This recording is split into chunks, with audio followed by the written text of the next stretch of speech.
Hi, this is the Wedding Wednesday report brought to you by the Australian Academy of Wedding and Event Planning and Christine Kerr.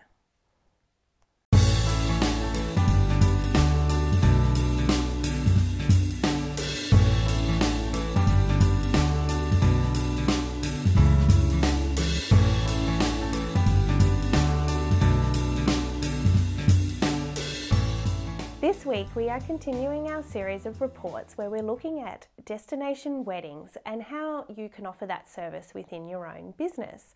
I'm really excited to be bringing you these reports actually because about 12 months ago I was coaching one of our graduates who was looking at launching her own destination wedding business, and together we did a lot of research and I learned a lot about this niche market and the complexities really of offering these services when you are not in the destination that you want to be delivering weddings within.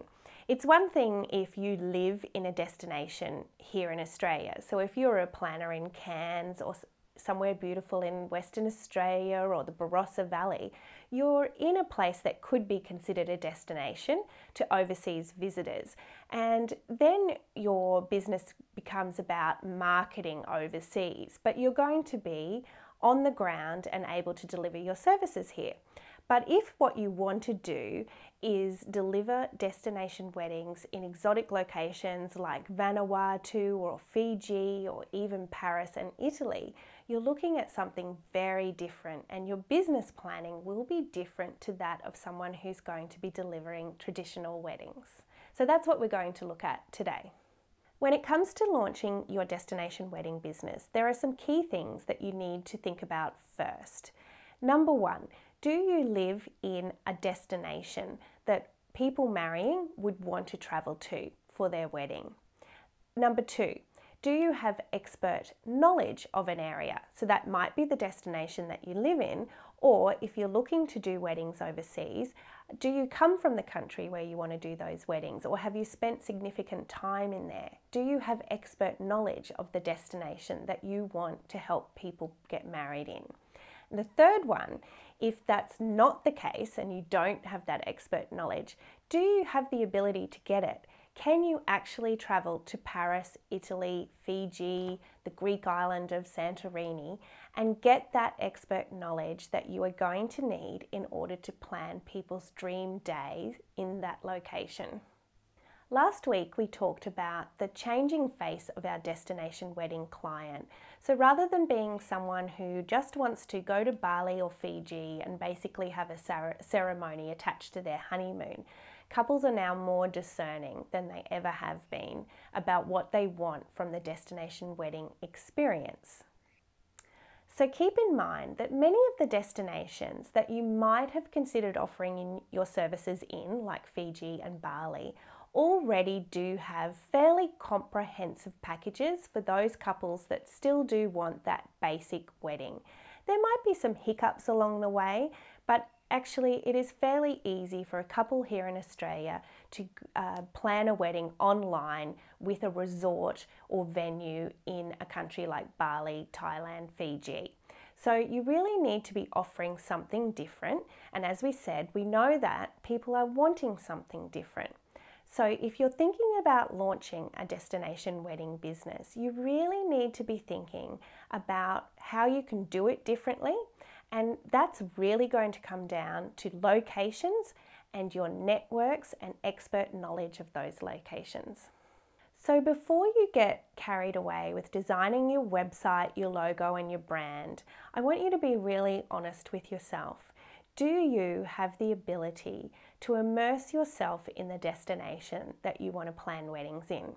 If you're living in the destination or you grew up in the destination, okay, the answer might be yes. But if you've never been to Paris or Tuscany, don't kid yourself. You cannot plan a wedding there for someone. When you become more experienced and you develop a network around the world, you may be able to plan weddings in locations that you've never been to. But in the beginning, it is not realistic to think that you can do this, and it's not fair to sell a wedding to someone if you've never actually been to the country yourself. If you've decided that destination wedding planning is for you, and I completely understand why you would want to be part of this niche wedding planning market, then my advice is, in the beginning, start with 1 to 3 locations and develop your knowledge of them. Become an expert. Travel to that location, meet the locals, scope out venues and vendors, and even try to develop a relationship with someone who could be your on-the-ground planner in that destination. Because unless you're considering moving there, your packages will be too expensive for most people if you're considering traveling to that destination from here in Australia every time you do a wedding there. So your networks and your knowledge is going to be really important to you. The other thing that you really have to understand are the traditions and laws associated with getting married in those countries. And again, that can be quite difficult to just research on the internet. So my key advice to you is start small.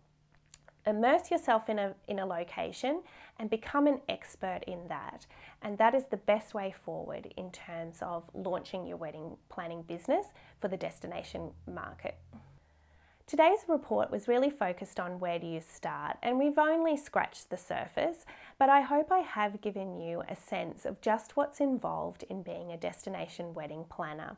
Just to recap, it's important for you to understand the destination that you're going to be working in, and you need to have local knowledge of traditions and laws and etiquette and venues and vendors in order to make it work.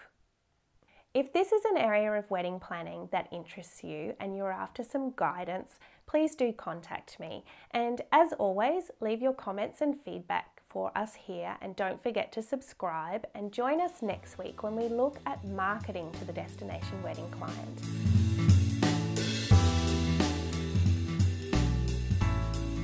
It's really interesting, and why I mentioned about doing your research in the country.